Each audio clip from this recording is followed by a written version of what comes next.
I am Ferdinand Marcos, and I am the President of the Republic of the Philippines. I stand today on behalf of 110 million Filipinos. Hi everyone, hello universe, it's me again. Shout out sa inyo mga kababayan. But anyway, mayroon tayong upload videos, updates na mga bes sa wakas. Ito na po yun, unti-unti nang lumalabas ang mga baho ng mga contractors at mga kasabwat ng mga ibang politician, siyempre mga ibang opisyal ng DPWH. Ngayon mga bes, naalala nyo yung pinuntahan ng Pangulo dyan sa Baliwag na Ghost Project? Aba, si Congressman pala ang salarin. Ito po yun, no? Di ba nabagit ng CWS ang may kontrata niyan? Tapos kasabat yung dating politician. Oh, goes. Lagot ka. So, ibig sabihin, ito pala si Congressman, kasalukuyang nasa House of Representatives, mga bes. Aba, medyo malalagay yata sa alanganin si Congressman. Ito ay party list. Ang ginamit niyang pangalan, yung mismo pangalan ng kanyang kumpanya. Oh my goodness, ito. Basahin ko para kumpleto detalyado, okay? Ito po ay, sabi po ng Abante News Online. 6 hours ago, today is August 25, 2025. Ayan o, Abante. Goes. Talaga naman. Sabi dito, mga best, katas ng kontrata, CWS Representative Edwin Garjola, itinuturong may-ari ng 576 million California Mansion. Goes. Sana all mayaman, may mansion. Ang laki niyan. Antindi mo, kaya pala tumakbo ka ng party list para pala maprotektahan ang iyong business. Congressman, paano yan? Congressman Garjola. Ayan o. Kaya si Pangulong Marcos Jr. talagang nanggagalaiti. Humanda kayo ngayon. So, ibig sabihin mga bes, si Karma, hinahabol na sila. Unti-unti na ngayon lumalabas. Isa-isa na silang lumalabas. At lumalabas, ika nga ang kanilang baho, mga beswa. Kawawang Pilipinas, ginagatasan.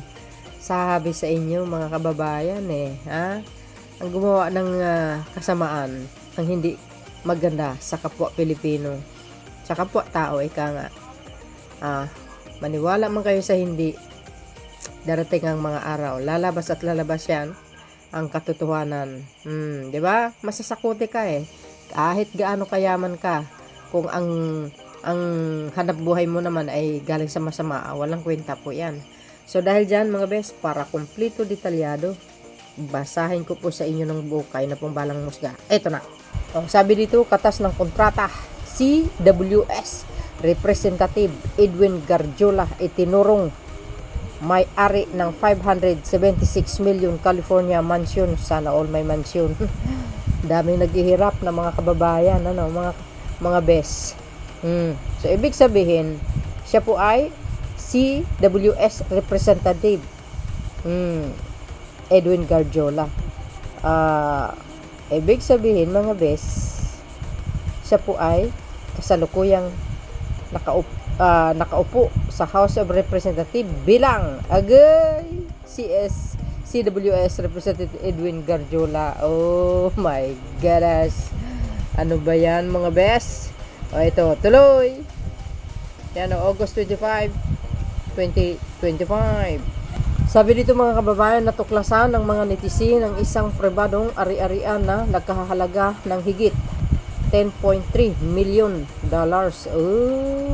goes sa Newport Coast, California, na nakarehistrong pagmamayari umano ni Construction Workers Solidarity CWS Party List Representative Edwin Garjola. Ay nako, huli ka ngayon, balbon. Diba?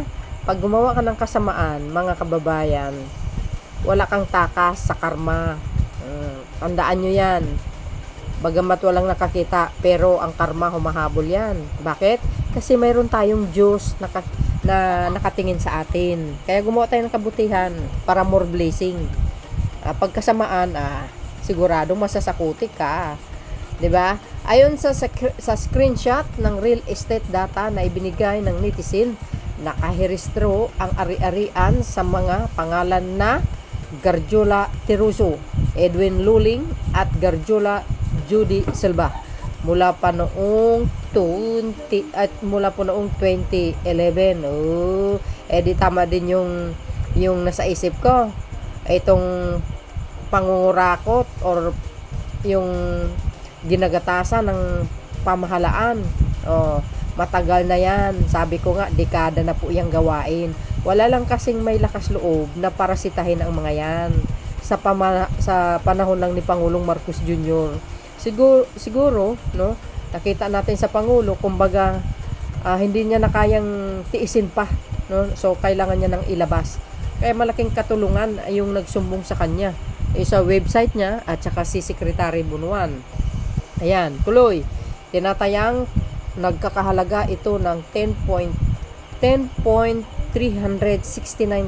million agay ay 10,369,102 humigit kumula ng 576.8 million sana all or 1,552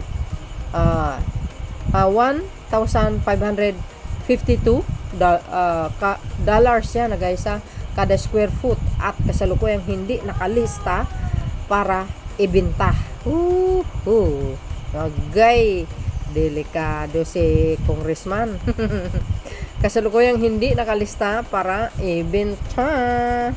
Ang pagkakadiscovery ng mansyon ay kasunod ng kontrobersya sa 400 milyong flood control project sa Baliwag, Bulacan na pinunduhan umano ng CWS at ni nooy Mayor Ferdinand Estrella. Agay, paktay ka ngayon. Ikaw pala ha. Isa sa mga construction ha. Di ba? Ang galing nilang gumatas sa pundo ng pamahalaan Ayan, sabi sa inyo guys nag-uumpisa na mag-iimbestiga ang Pangulo. Kaya abangan po natin, ilabas natin dito. Di ba? Tuloy. Ngunit ibinulgar kamakailan ni Pangulong Ferdinand Marcos Jr. na ghost project pala ito dahil walang aktual na construction kahit idineklarang completed na sa tala ng Department of Public Works and Highways. You see? Which is ang DPWH. Ano na? Mr. Garjola, paano yan? Di ba mga kababayan, nakakaya pag nabubunyag ang pagkatao mo? Grabe. Pabuti pa si Congressman Wow, CWS Representative Edwin Garjola. Yun pala yung CWS, pangalan pala ng niya yan, yung kanyang kumpanya. Di ba mga bes? Ano po ang kapalagayan nyo dito mga kababayan? Actually, ang itong yung pagdinig sa GAA 2026 gusto ng ilang mangbabatas isero ang budget ng DPWH. Pero yung iba naman kinokontra. So, well, anyway, basta importante matapang si Pangulong Marcos Jr. sa kanyang expose na talagang ang dami talagang natamaan. As in. Kaya nga sabi ko, ipagdasal natin ang Pangulo dahil maraming galit sa kanya dito sa expose niya.